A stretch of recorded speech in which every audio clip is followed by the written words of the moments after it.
Hello, everyone, and welcome back to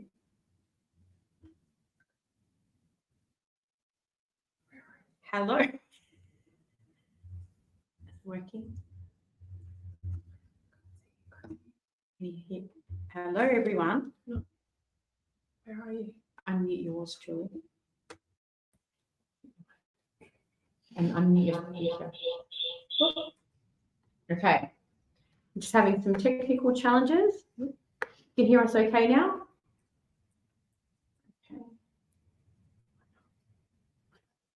Okay, you can hear us. Sorry about that. We are almost at the end. The end is near.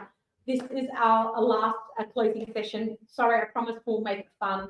We had a couple of glitches early on in the day, but these things happen when you're running projects like this, which this event is one of those projects. Now, I know you can't see me, so I'm going to be joining Julie in just a second, but we definitely want to take you through some of the key lessons and highlights, and then we're also going to play a video.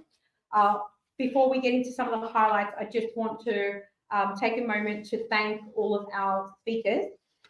We've had a phenomenal speaker turnout this year. It's been actually amazing. We've had everybody has turned up, even those that were moving house partway through, and those who are unwell also turned up today. So that's amazing. Don't forget to use the hashtag FutureReadyPMO and hashtag the PMO leader. Remember, for those that have registered, you will have access to the replays on YouTube and also to the recordings after the event. So don't fret if you didn't get a chance to watch all of those. You'll also have access to all of the EMEA sessions and all of the America sessions as well.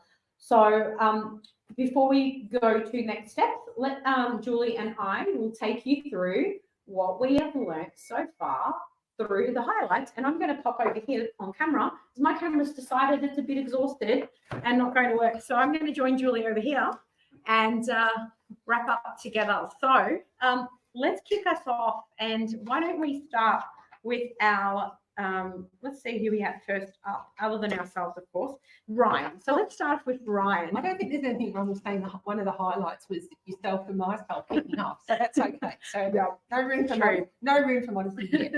So we started off the session and we had Ryan. So Ryan talked to us from Yarra Valley Water, and one of the highlights for me was his discussion on minimal viable governance, and especially in such a heavy regulated industry, which is the water industry in Victoria, Australia. So I quite liked what he had to say about that. Yeah, I've heard the term minimal viable governance with the team at Atlassian before, and they talk about that a lot. And I think it was good that it was referenced in such a large organisation. I really liked his references to accountability and also the immature practices that they identified in the organisation and what they actually needed to do to change that. So thank you to Ryan Chafee from Yarra Valley Water. Then we moved on to Dr. Joel Carboni. Dr. Joel, our first international caller from all the way from Chicago. Thank you again. He not only did he have a lot to say that was relevant, it was the middle of the night for him. So I think that was one of my highlights, is the fact that he could get up and chat with us. He spoke about sustainability in action, aligning the sustainable development goals with the P5 model. So he's put together a P5 model, and what I could, when the pack goes out at the end, please do yourself a favour and have a look at it, because it was really, really insightful. I especially am pleased to see the recent acquisition of GPM within PMI, and so there's going to be a number of additional improvements and enhancements around this sustainability space. So make sure you reach out to Dr. Joel Carboni as well, definitely after the sessions today. Next up, we have Renee Giacalone. And so Renee joined us from the US as well. Exactly. As I say, we're a global conference, and one of the things too, we'll have some speakers from Australia speaking in the Americas later on. So we've all had done a bit of a swap around. So Renee, fabulous. One of the things that highlighted to me, she was talking about the change impacts, and resonated with her. She said, you can have the options of doing 10% of 100 things, or 10% of 100 things, or 100% of 10 things. And I thought, if that doesn't strike a bell with most of us in project land, I don't know what is. It's that whole saturation point. And you know what I think resonated for me the most was something we should all do is leveraging the concept of personas. Yes. So put yourself in the shoes of the CEO, the CFO, the CIO.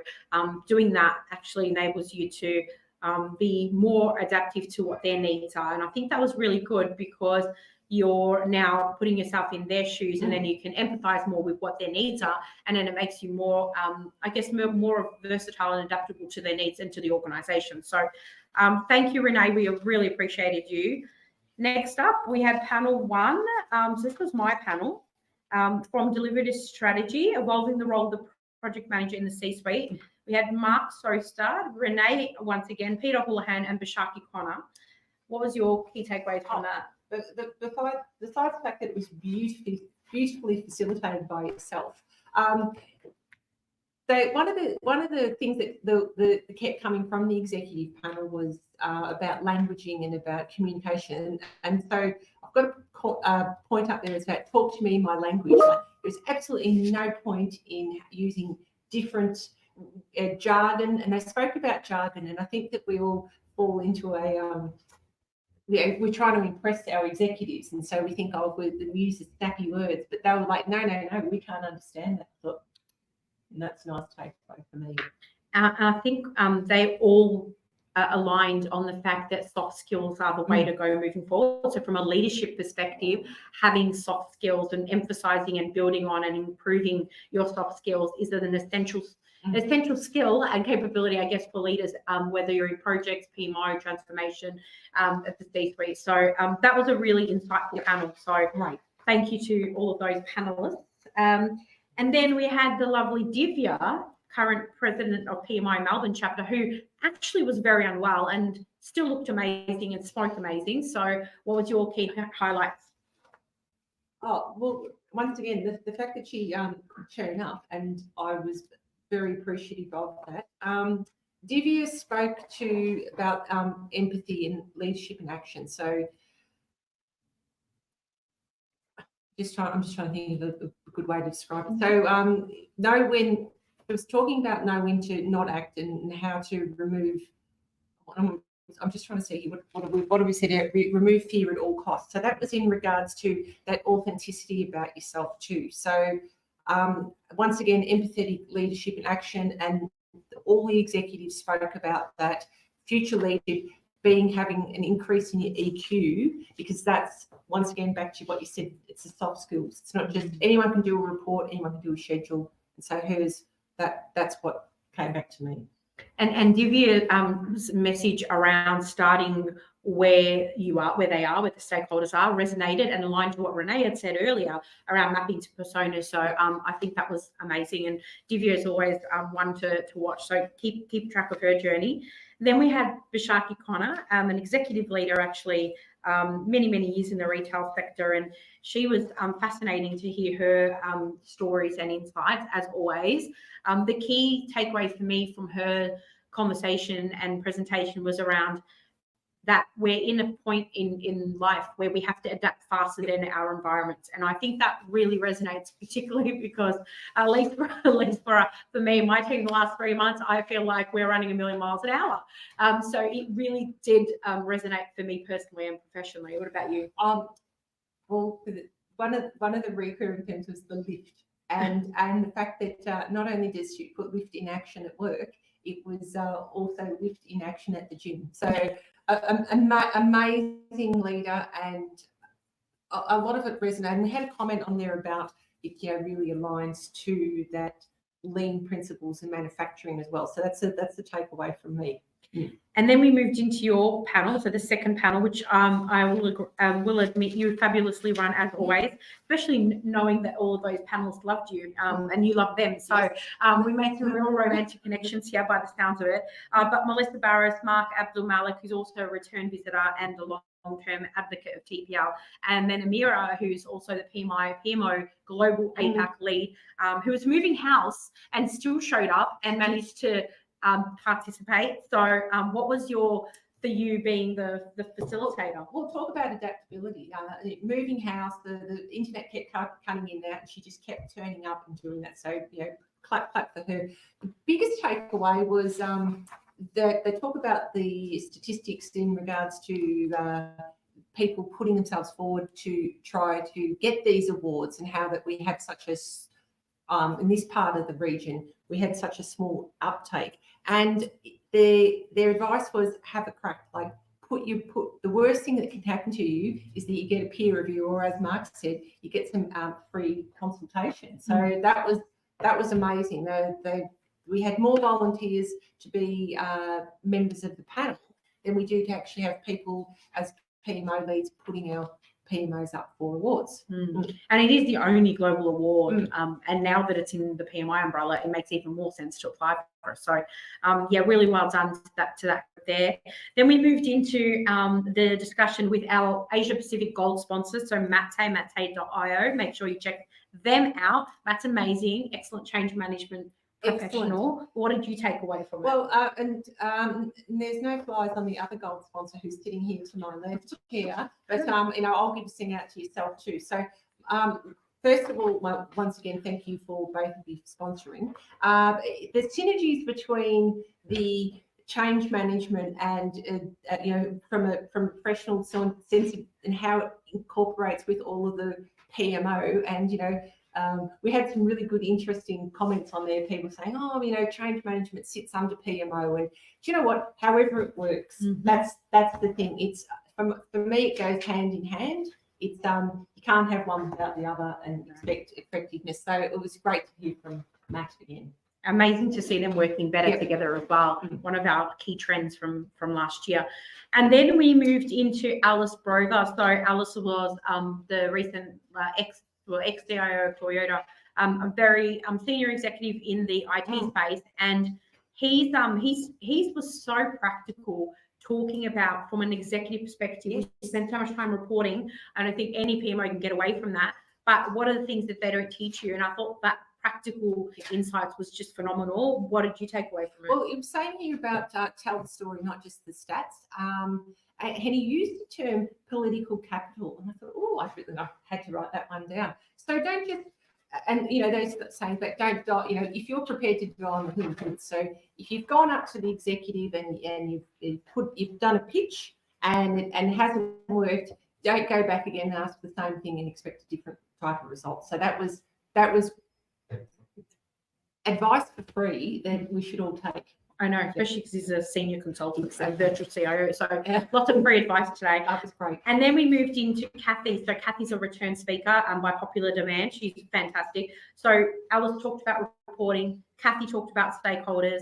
There was a lot of emphasis on her talking about stakeholder engagement. And you look up the definition, talks about process. But it's not a process. It's something we need to do all day, every day. It's a way of working. It's and whilst it's its own discipline in itself, it's nearly like having to have a drink of water every couple of hours or so. You just need to be doing it. It needs to be front of mind. You live and die by how good you have those relationships with stakeholders. So fabulous to see Kathy again. And goes back to soft skills as well, which we've talked about essentially. And then we entered on our last speaker, Iman Dibble, who talked all about sustainability, green PMO, and some of the research work that she's been doing, which was very insightful and definitely not long enough. No, I know, and our apologies because we had to cut her off because we're running out of time at the end. So that's what I want to say. Well, thank you for her patience and her understanding for us on that one. 100%. So that brings you to the end of all the highlights. I guess the final key thoughts before we play our video is. We have a global team with one mission. It's been an incredible effort by all of the organisers and the volunteering committees led by Cleo, who has been phenomenal in helping to coordinate. I want to thank my Asia Pacific team, so Julie, Sarah and Abby, who have been immensely invaluable in this journey as well. A huge shout out to Joe, who came up with the concept of the PMO leader 5 years ago and brought me on this crazy journey. There is a whole lot of content still to go in the EMEA region next, and then the Americas region. So you can stick around, you can jump in and out, and you can also watch all of that on replay. We also want to thank the Global Committee and Asia Pacific team. I also want to thank, most importantly, those that made today possible, our speakers, our panelists, and everyone that's been contributing behind the scenes. These things take months and months. I think we started in May, so it's been phenomenal effort. And a big shout out, this would not be possible, this would not be free, and we wouldn't be here if it wasn't for our amazing sponsors. So Mate, our gold sponsor for Asia Pacific, okay, AMO as well, Fluid, Planisware, Triskel Software, PlanView, Sensei, PMO Squad Staffing. You can visit their booth, learn more about them, visit their LinkedIn page, and get as much more information about them. And everything is up on YouTube as well. On that note, I'm going to close with a short video for you if you'd like to learn a little bit more about our sponsors. But otherwise, thank you for being here, because if you weren't here, listening in, tuning, sharing messages, putting questions into the chat, we wouldn't be here and we wouldn't be doing this. So we hope to see you again next year, and thank you for your patience with us today. Now on to the video.